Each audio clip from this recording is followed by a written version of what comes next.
যখন দীপু দাসকে অর্ধমৃত অবস্থায় গাছে ঝুলিয়ে পুড়িয়ে মারা হয়, এপার বাংলাতেও চন্দন দাস এবং তার বাবা হরগোবিন্দ দাসকে কুপিয়ে কুপিয়ে মারে এই জেহাদি শক্তিগুলো, এবং তার মৃত্যু নিশ্চিত করতে বহু মানুষ দাঁড়িয়ে থাকে, মরে যেতে এখান থেকে যায়, এবং এই প্রশাসনটা এত অপদার্থ প্রশাসন তাদের রক্ষা করতে ব্যর্থ। বিমলদার কাছে যাবো। আইএসআই তে ম্যাথমেটিশিয়ানের পোস্ট খালি আছে, একে পাঠিয়ে দাও। আপনারা তো শুনুন, আপনারা তো 58 লক্ষ ইতিমধ্যে চেক করে হিন্দু মুসলিম বেঁচে দিয়েছে। অবশ্যই আমাকে বলে আমি পারবো না। মানে এদের মাথাটা এখান থেকে নড়িয়ে রাখতে হবে। বিজেপিকে তারা রাষ্ট্রবাদী। আমি দেবব্রত দাকে হাকিম, দেবব্রত দা মিঠু মোল্লার নাম শুনেছেন? পাবলিকের ঠ্যাঙ্গানি খাওয়ার ভয়ে দেবব্রত দা মিঠু মোল্লার নাম শুনেছেন? বাংলা ছেড়ে পালাবে। ও দেবব্রত দা, ওই দেখুন এখন তৃণমূল কংগ্রেস কানে কি প্যাটিস গুজে রয়েছে নাকি? ও দেবব্রত দা মিঠু মোল্লাকে চেনেন? দেবব্রত দা মিঠু মোল্লাকে চেনেন না বোধহয়। দেবব্রত দা মিঠু মোল্লার নাম শুনে কান বন্ধ করে নিয়েছে। কিন্তু আমি দর্শকদের বলছি, মিঠু মোল্লা, হাকিমপুরে মিঠু মোল্লার এই ঘটনা গোটা বাংলা দেখেছিল। আজ আবার দেখুন মিঠু মোল্লার সাথে কি হয়েছিল, দেখুন। দেখি কোত্থেকে এসেছিলেন? হললেক সেক্টর 5। ওখানে থাকতেন? হ্যাঁ। কিসের কাজ করতেন? রাজমিস্ত্রি।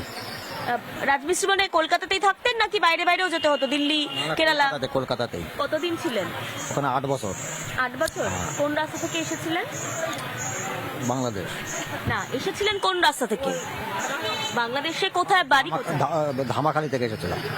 আর বাড়ি হচ্ছে বাংলাদেশ, আপনার ইউনিয়ন আটলিয়া। আপনার আধার কার্ডও রয়েছে? হ্যাঁ। দেখি একটু। এই হচ্ছে ভোটার কার্ড, বিধাননগর পৌর নিগম। ঠিকানা দিয়ে, কোন ঠিকানাতে ফর্মটা হয়েছিল?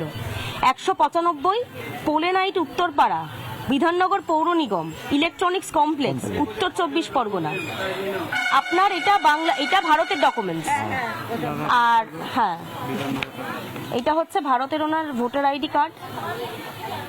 আমি দেখাচ্ছি, ছবিটা একটু দেখাও। ছবিটা আপনারই তো? হ্যাঁ হ্যাঁ, ছবিটা জহর মোল্লা বাবার নাম? বাবা জহর মোল্লা হন। আর আধার কার্ডও বানিয়েছিলেন উনি। ওখানে ওই আমাদের যে কাউন্সিলর আছে ওর কাছে, মানে আমাদের ওখানে যে ছিল কাউন্সিলর, ওর কাছে। নাম মনে আছে? নাম অমল না? হ্যাঁ, অমল নাম ছিল কাউন্সিলর। হ্যাঁ। বেশ। কোন পার্টির ছিলেন উনি? উনি মানে টিএমসি। নানা ধরনের কন্টেন্ট দেখার জন্য লাইক করুন, শেয়ার করুন আমাদের ফেসবুক পেজ, সাবস্ক্রাইব করুন আমাদের ইউটিউব চ্যানেল। পাশাপাশি অন্যান্য ব্রেকিং নিউজের জন্য অবশ্যই চোখ রাখুন রিপাবলিক বাংলায়।